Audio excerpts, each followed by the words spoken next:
Hallo Leute und willkommen zurück auf meinem Kanal. Ich habe für euch heute ein minimalistisches Bild mit ganz wenig Farbtönen, also eigentlich nur in Gold und Beige und Weiß. Also sehr schlicht und monochrom. Und ihr könnt mir dabei zuschauen, wie ich das gemalt habe. Ich wünsche euch jetzt ganz viel Spaß mit diesem Video. Denkt dran, lasst mir ein Like und ein Abo da, das hilft mir auf jeden Fall immer sehr viel weiter. Und jetzt rede ich gar nicht lange um den heißen Brei herum, sondern jetzt geht's auch direkt los. Die Farben, die ich dafür verwendet habe, werde ich euch wie immer in der Infobox auflisten. Ich habe mich heute dafür entschieden, dieses Meeresbild hier zu übermalen, um daraus etwas Neues entstehen zu lassen. Man könnte das Ganze auch als Upcycling beschreiben. Ich mache das auch nur bei Bildern, mit denen ich unzufrieden war und schaffe mir so die Möglichkeit, das Material, was ich damit wieder neu zur Verfügung habe, für ein neues Projekt zu verwenden und mache mich somit auch wieder frei für neue Ideen. Ich lebe nach dem Prinzip ganz oder gar nicht. Ist leider so ein perfektionistischer Zug von mir. Wenn mir ein Bild nicht 100% gefällt oder mich über einen längeren Zeitraum irgendwas daran stört, dann nehme ich mir auch die Freiheit, das wieder umzugestalten. In diesem Fall möchte ich daraus etwas ganz anderes schaffen, was meiner Meinung nach auch besser zu dieser tieferen Leinwand passt, nämlich ein abstraktes Gemälde. Es ist übrigens eine 4 cm dicke Leinwand, also eine 3D-Leinwand, so sagt man dazu. Und ich finde einfach, abstrakte Motive sehen einfach irgendwie cooler aus da drauf. Ich weiß auch nicht.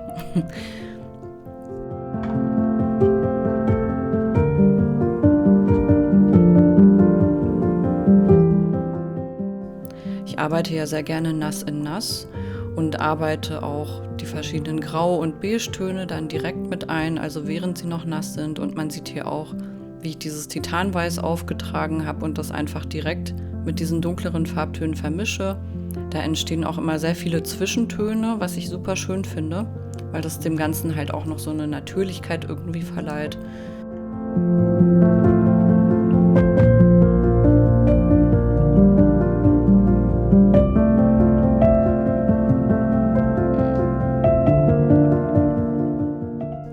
Ich male mir auch die Stellen, wo ich später das Blattgold haben möchte, ein bisschen vor, damit ich weiß, wo ich später das Blattgold auftragen muss.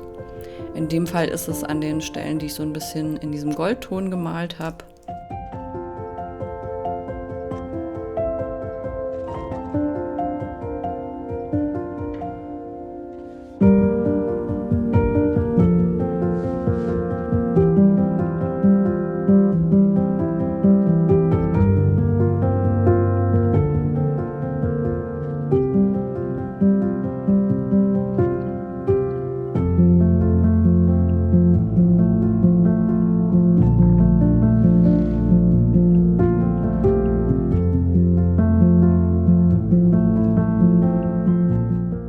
Ich benutze auch immer diesen Spachtel, um die Farben noch mal ein bisschen zu glätten und auch so Strukturelemente einzubinden. Also da kann man sehr gut mit herumexperimentieren. Ich benutze das eigentlich fast für jedes Bild, nicht nur für abstrakte Bilder, sondern auch für Landschaftsbilder. Man kann damit einfach ganz viele Details in das Bild noch mit einbringen, was es dann auch interessanter macht, finde ich, und vielschichtiger irgendwie. Also ich liebe es einfach, damit zu arbeiten. Ergänzend dazu habe ich auch immer das Malmesser, weil wenn ich mit dem Spachtel arbeite, entstehen auch manchmal solche Streifen und die kriege ich damit einfach nicht gut weg. Also da benutze ich dann immer mein Malmesser und glätte das dann halt auch nochmal. Mit dem Malmesser kann man halt ein bisschen feiner arbeiten als mit dem Spachtel und auch mehr solche runden Strukturen kreieren.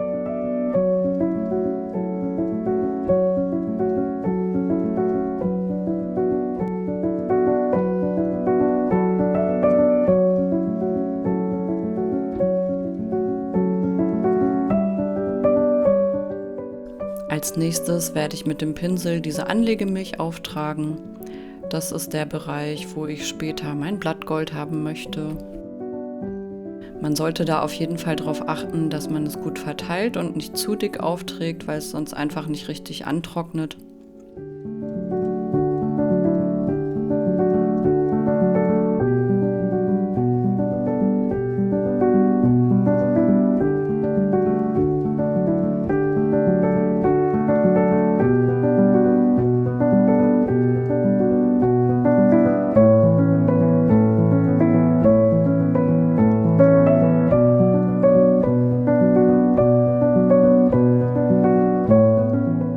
Das Ganze muss jetzt ungefähr 25 Minuten antrocknen, bevor ich das Schlagmetall anlegen kann.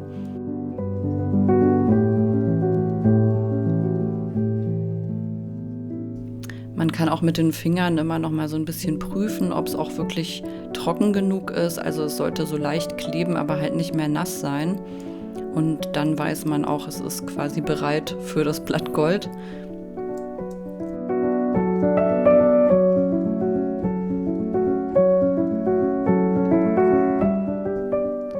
Dieses Blattgold ist ja auch sehr, sehr dünn und ich finde, man kann es dadurch aber sehr gut in so runde Formen einbringen. Also wenn ich das direkt aus der Packung nehme, sind die Blätter ja quadratisch und ich möchte ja nicht unbedingt diese quadratische Form später auf der Leinwand haben.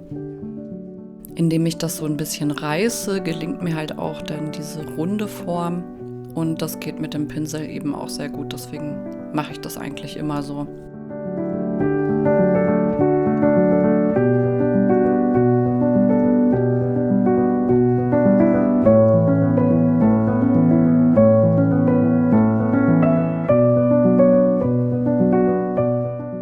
Ich muss natürlich am Ende diese ganzen feinen Goldpartikel wieder wegsaugen. Die liegen mir nämlich sonst einfach überall im Raum rum, hängen an den Socken fest und das ist einfach nicht schön. Deswegen einfach kurz mit dem Staubsauger drüber gehen ist überhaupt kein Problem.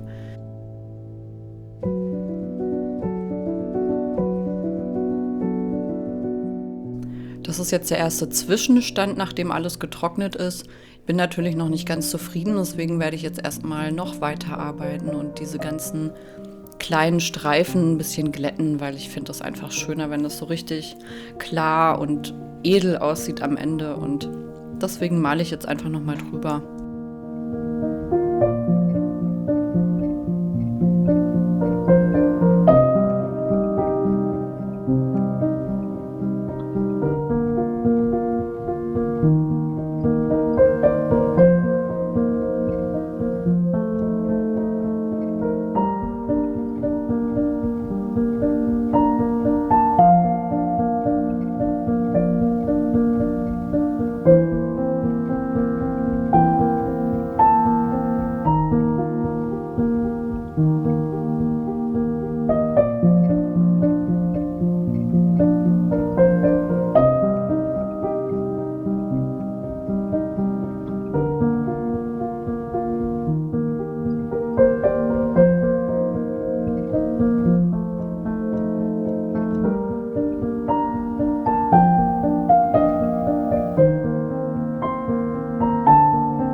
Es ist jetzt schon annähernd so, wie ich das gerne haben möchte.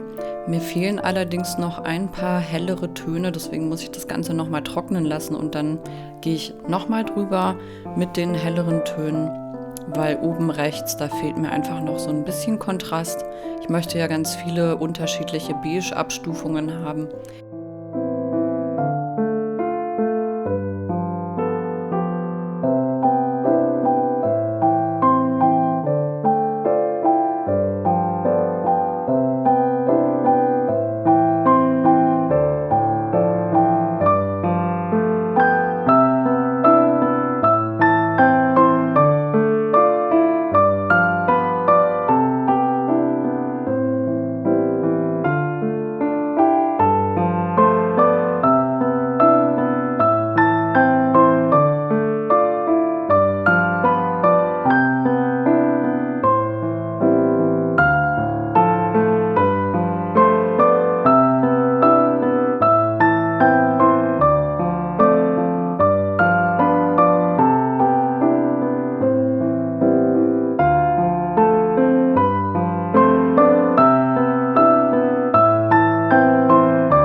Das Bild ist jetzt fertig und ich bin einfach total zufrieden damit. Das ist genau so, wie ich das haben wollte.